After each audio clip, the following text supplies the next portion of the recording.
I am Lisa. And I'm Eric. Do you want to improve your English easily?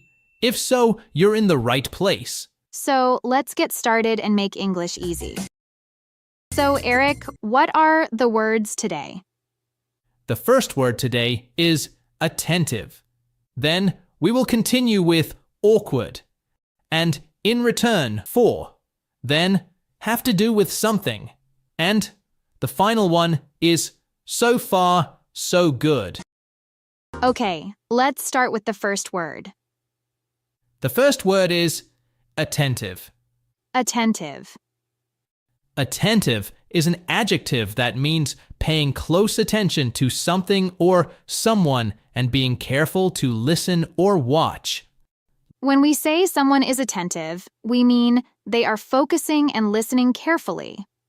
Exactly. Let me give an example sentence. The students were very attentive during the interesting science lesson. It means that the students listened carefully and paid close attention to the science lesson. Now it's your turn, Lisa. Can you give us another example? Sure. The waiter was attentive to the customer's needs during the meal. It means that the waiter carefully watched and listened to what the customers wanted during their meal.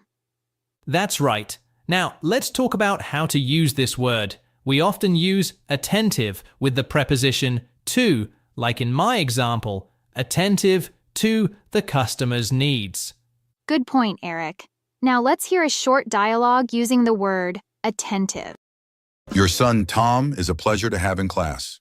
Really? That's good to hear. Yes, he's always very attentive during lessons. I'm glad to hear he's attentive. He sometimes struggles to focus at home. Well, he's one of my most attentive students. He always listens carefully. That was a good example, Lisa. It shows how we use attentive to describe someone who listens and focuses well. Yes. And it also shows that being attentive is important in school and for learning. So now we've heard attentive in a conversation. Let's talk a little about how this word is used. Eric, what would you say about attentive? Is it a common word? I think it's common in everyday speech, especially when talking about school, work, or being polite. It's a bit more formal than saying someone is just paying attention. I agree. You'll often hear people say someone is attentive, like a waiter in a restaurant who makes sure everything is perfect for the guests. It's a polite and positive word. Right. You could say, the waiter was very attentive, or she was an attentive listener. It's a great word to use when you want to show someone is being very careful and considerate. Exactly. Well, I think we've covered attentive pretty well. Shall we move on to our next word? Yes, let's do that. Remember, listeners, being attentive while learning English will help you improve faster. Great reminder, Eric. Okay, what is the next word? The next word is awkward. Awkward. Awkward. Eric, can you tell us what awkward means? Sure, Lisa. Awkward is an adjective. It means feeling uncomfortable or not knowing what to do in a situation. You can feel awkward when you don't know what to say or how to act. Sometimes when we don't know how to behave or what to say, we feel awkward. Let's use it in a sentence. My sentence is, there was an awkward silence after John told a bad joke. It means that there was an uncomfortable or embarrassing quiet moment after John's joke. Great example, Eric. Here's my sentence. It was awkward when I dropped my phone during the meeting. It means that I felt uncomfortable because everyone was looking at me when I dropped my phone. It was a little embarrassing. Okay, here's an example dialogue using the word awkward. Did you have a good time at the party? Not really. I felt awkward because I didn't know anyone. Oh no, that's awkward. Next time I'll introduce you to more people. Thanks. That would help. I hate feeling awkward in big groups. As you can see, both Sarah and John used the word awkward in the conversation. John felt uncomfortable at the party because he didn't know anyone. Now, let's have a short conversation about the word. Eric, do you think awkward is a common word? Yes, I think it's very common, especially when talking about social situations. Many people feel awkward when they don't know others at an event or when something embarrassing happens. I agree. Would you say it's formal or informal? I think it's more informal. We use it a lot in everyday conversation, like when we're talking with friends or family. Exactly. You wouldn't really use it in a formal report or essay, but it's perfect for casual conversations. Also, do you think we can use awkward to describe both people and situations? Yes, you can say, I am feeling awkward, or the situation is awkward. Both are correct. That's a good point. So, remember, awkward is a useful word for describing uncomfortable situations or feelings, and it's used mostly in informal contexts. Good summary, Lisa. Well, that wraps up our second word, awkward, for today. Okay. Well, what is the next word, Eric? The next word is in return for. In return for. In return for. This phrase is used when someone does something and you do something back for them. It shows an exchange. One action happens because of another. That's right. When we say in return for, we do something for someone. And they do something else for us in turn. Let's give 2 example sentences now to understand it better. Eric, what's your example? Here's my example. He gave me a ride to work in return for helping him with his homework. It means that he drove you to work because you helped him with his homework earlier. Lisa, can you give us another example? Sure. Here's mine. She gave me her notes, and I bought her a coffee in return. It means that she helped me by giving me her notes, and I did something nice back for her. I bought her coffee in return. Now, let's talk about how to use this phrase. We can use in return alone or in return for, followed by a noun or ing form. Good grammar point, Eric. Now, let's hear a short dialogue using the phrase in return. Thank you for watering my plants while I was on vacation, Tom. You're welcome, Mrs. Brown. It was no trouble at all. I'd like to do something for you in return. How about I bake you a pie? Oh, that's very kind of you. It's the least I can do in return for your help. Well, in that case, I'd love a pie. Thank you. That was a good example, Lisa. It shows that in return can be used both with and without for in a sentence. Like in the dialogue, I'd like to do something for you, in return or in return for your help. Good explanation. So, Eric, do you think in return is a common phrase in English? Yes, it's quite common. People use it often when they're talking about doing nice things for each other. Yeah, I agree. Is it more formal or informal? I'd say it's neutral. We can use it in casual conversations with friends and in more formal situations. And I think it's an important phrase for English learners to know because it helps learners express the idea of giving back or saying thank you with actions. That's right, Eric. It's a key phrase for talking about social interactions and being polite. Okay, well, I think we've covered in return for pretty well. Shall we move on to our next word? Yes, let's do that, Lisa. The next word is have to do with something. Have to do with something. Have to do with something. Have to do with something is an idiom. It means one thing is related to or connected with another thing. It is used when we talk about a connection between two things. Yes, for example, if something has to do with another thing, it means there is a relationship between them. Exactly. Now let's give some example sentences. I'll go first. Sure, go ahead, Eric. Here's my sentence. Her bad mood has to do with the long day she had at work. It means that she was in a bad mood because she had a difficult and tiring day at work. One thing, her mood, has to do with the other thing, the long day at work. Great example. Here's mine. The meeting has to do with the new project we're starting next month. This means that the meeting is about the new project. The topic of the meeting has to do with the new project. Right. Now, let's hear a short dialogue to show how it's used in conversation. Do you know why we're having this meeting today? I think it has to do with the new project we're starting soon. Oh, that makes sense. I thought it had to do with budget cuts. In the dialogue, Sarah and Tom use has to do with to talk about why they are having a meeting. Yes, and Sarah found out the meeting had to do with the new project. So, Eric, do you think have to do with is a common phrase in English? Oh, definitely. It's very common in both formal and informal situations. You'll hear it in everyday conversation, at work, and even in news or articles. I agree.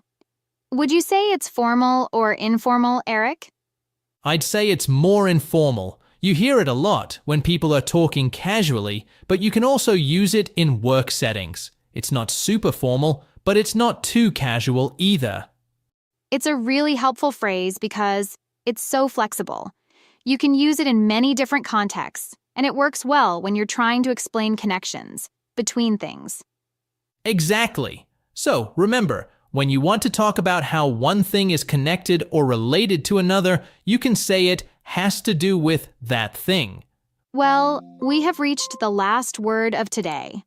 Can you tell us the last word, Eric? Sure, Lisa. The last word today is so far, so good. So far, so good. So far, so good is an idiom. It's used to say that things are going well up to now or that there hasn't been any problem yet. When we say so far, so good, we mean everything is okay until this point in time. Exactly. Let's give some example sentences to show how it's used. Here's my sentence. We've been driving for 2 hours, and so far, so good. No traffic. It means that for the last 2 hours of driving, everything has been going smoothly. There haven't been any problems like traffic jams, so I say so far, so good. Now it's your turn, Lisa. Here's my example. How's your new job? So far, so good. I like my coworkers and the work is interesting. It means that, up to this point, the new job is going well, and there are no complaints or issues. Now, let's hear a short dialogue using the phrase, so far, so good. How's your science project coming along, Tom? So far, so good, Mrs. Johnson. I finished the research part. That's great to hear. Any challenges? Not yet. So far, so good with everything. Excellent. Keep up the good work. That was a good example. It shows how we use this phrase to give a positive update on a situation. Yes, and it also shows that so far so good can be used multiple times in a conversation. Absolutely. So, Eric, do you think so far so good is a common phrase in English? Yes, it's very common. People use it often when talking about ongoing situations or projects. Is it more informal? I'd say it's quite informal. We use it a lot in casual conversations, but it might not be suitable for very formal writing. Good point. Is there anything you would add, Eric? Yes, Lisa, it's really easy to use in different contexts. You can say it about your work, a trip, or even how you're feeling during the day. It's simpler than saying, everything is going well until now. Thank you for your short summary, Eric. So, Eric, what are the words today? The first word today is unique. Then we will continue with reliable and to praise, then to stand out and The final one is at the drop of a hat. Okay, let's start with the first word, Eric. Today's first word is unique. Unique. Unique is an adjective. It means one of a kind or not similar to anything else. That's right. When we say something is unique, we mean it's special, and there's nothing else like it. Exactly. Let's break it down with a couple of examples. I'll start. Go ahead, Eric. Here's my example. Her style of painting is unique. No one else paints like her. It means that her style of painting is special and different from others. Now it's your turn, Lisa. Can you give us another example? Here's mine. The city has many unique buildings that you won't find anywhere else in the world. It means that the city's buildings are special and different. The design of the buildings is something you won't see in any other city. Now, let's talk about how to use this word. Unique is an adjective, so we use it to describe nouns. We often say something is unique or has a unique quality. Good point. Now, let's hear a short dialogue using the word unique. Wow, look at that painting. It's so colorful and strange. You're right. It's really unique. I've never seen anything like it before. The artist must have a unique style. All of her paintings are so different from others. Definitely. That's what makes her art so special and unique. That was a good example, Lisa. It shows how we use unique to describe something special or one of a kind. Yes, and it also shows that we can use unique to talk about styles or qualities, not just objects. That's right. Lisa, would you say unique is a common word in everyday conversations? Yes, I'd say. It's fairly common, especially when people want to describe something as special or different. You might hear it when talking about art, travel, people's talents, or even food. I agree. You can say something like, this idea is unique, or she has a unique talent. It's a nice way to compliment something or someone. Also, it's a versatile word. So, next time you want to talk about something very special, say it's unique. That's right. Well, I think we've covered unique pretty well. Shall we move on to our next word? Let's do that. The next word is reliable. Reliable. Reliable. Reliable is an adjective that means someone or something can be trusted to do what is expected. If a person is reliable, you can trust them. If a thing is reliable, it works well and doesn't break often. Yes, exactly. We usually use reliable to talk about people, machines, or good services. Now, let's look at the first example sentence. John is a reliable friend. He always helps me when I need it. It means that John is a person I can trust. He always does what he says he will, and you can always expect help from him. Here's another example. This car is very reliable. It never breaks down even after many years. This means it works well and doesn't have problems often so that you can drive it for a long time without problems. Yes, and remember, reliable is usually used in a positive way. It's a compliment to call someone reliable. It shows they are trustworthy and dependable. Good summary. Now let's move on to a short dialogue to show how reliable can be used in a conversation. We need to make sure we give the project to someone reliable. I think Sarah is the best choice. She's always on time and finishes her work. She's very reliable. I agree. Let's ask Sarah to take the lead. In the dialogue, Anna and Tom discuss giving the project to someone reliable. They trust Sarah because she is responsible and dependable. Yes, this shows how reliable is often used to describe people who do a good job and can be trusted. It's a great word for describing people or things that do not disappoint you. So, Eric, do you think reliable is a common word in English? Oh, definitely. It's a very common word, especially in both work and personal situations. You'll hear it when people are talking about someone they trust or something that works well. It's not too formal or informal, so you can use it in many different contexts. I agree. Being reliable is important for people, whether you're talking about a friend, a car, or a service. Exactly. So remember, when you want to say you trust someone or something, you can use the word reliable. Okay, that's it for the word reliable. Let's move on to our next word. Sure. The next word is to praise. To praise. To praise. To praise is a verb that means to say positive things about someone or something, especially when they have done something good or deserve it. When you praise someone, you tell them they did a great job. That's right. Praise is used when you want to show that you are happy with someone's actions or work. Now, let's look at the first example sentence. The teacher praised the student for his hard work on the project. It means that the teacher makes positive compliments or says nice things about his effort. That's what praise means. Exactly. Here's another example. Everyone praised the chef for the delicious meal.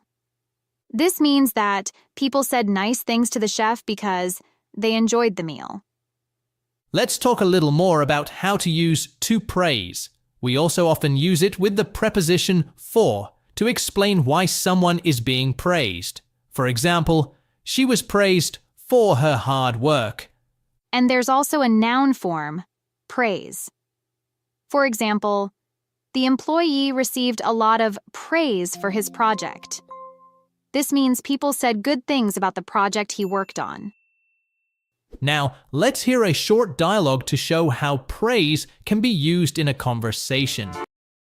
I heard your boss praised you for finishing the project early. That's great. Yeah, it is good to be praised.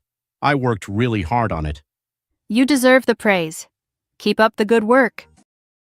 It's nice dialogue, isn't it, Eric? Yes, and it is clear how to use praise and in which situation it can be used. I agree. So, Eric, would you say to praise is a common word in everyday conversation? I'd say it's somewhat common, but more in formal or polite situations. You might hear it in workplaces, schools, or when talking about achievements. Instead of praise, people sometimes say things like compliments or say nice things in casual situations. I agree. You often hear it in more formal settings, like when teachers, bosses, or judges talk about someone's good work. It's a positive word, and it's a good way to show respect and appreciation. Absolutely. So, if someone did something great, don't hesitate to praise them for their hard work. That's great advice. Well, I think we have explained praise pretty enough. Let's move on to the next word. Okay, the next phrase we're explaining today is stand out. Stand out. Stand out. Stand out is a phrasal verb that means being easily noticed or different in a way that catches attention. Yes, when something stands out, it's special or different from the rest. It could stand out because of how it looks, how good it is, or how unique it is. Exactly. Let's give some examples to help explain it better. Here's my example. Her bright red jacket made her stand out from the crowd. It means that because of her bright red jacket, everyone could notice her easily in a large group of people. She looked different from the others, so she stood out. That's a great example. Here's mine. His talent for playing the piano really makes him stand out from other musicians. It means that his ability to play the piano is special, and he's different from other musicians. His piano skills stand out, meaning they are noticeable and unique. Perfect. So, as you can see, stand out is used when someone or something is different or better than others and can be easily noticed. It's often positive, meaning it's something special. Yes, and grammatically, we usually use stand out by itself or with the preposition from, like stand out from others or stand out from the crowd. This shows what or who you are comparing to. Exactly. Now, let's listen to a short dialogue to show how stand out is used in conversation. This painting really stands out. I love the bright colors. Yeah, it's the most interesting one here. The colors and style make it stand out from the rest. I agree. It's hard not to notice it. In this dialogue, Anna says the painting stands out because of its bright colors. This means the painting is easy to notice and different from the others. And Tom adds that the colors and style make the painting stand out from the rest. This means that compared to the other paintings, this one is the most noticeable. So, Eric, what would you say about stand out? Is it a common phrasal verb in everyday conversation? Yes, I'd say it's very common. You can use it to talk about people, things, or even special or different ideas. It's a flexible phrase and can be used in casual or formal conversations. And remember, it's usually a positive thing when something stands out. Absolutely. So, next time you see something special or different, don't forget to say it stands out. That's great advice. Well, that's all for today's word stand out. We have reached our last word today. What is the last word, Eric? Today's last word is at the drop of a hat. At the drop of a hat. At the drop of a hat is an idiom that means very quickly or without any hesitation. When we say someone does something at the drop of a hat, we mean they do it immediately or with very little notice. Exactly. Let's give some example sentences to understand better. I can't just travel at the drop of a hat. I need to ask my boss. It means that the person cannot travel immediately or without planning and asking his boss to take time off.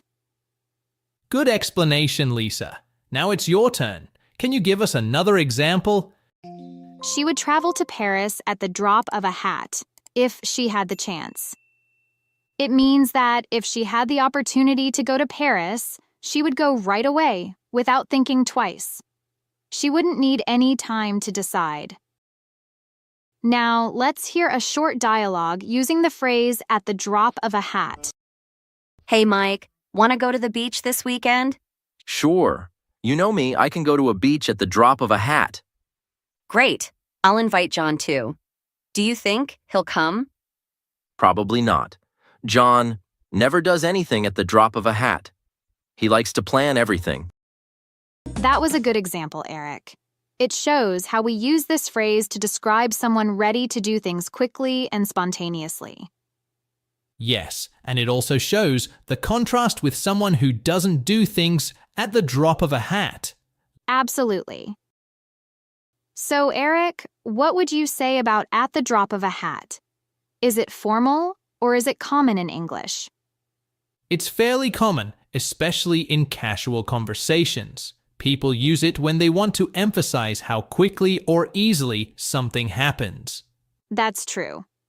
What about being formal or informal?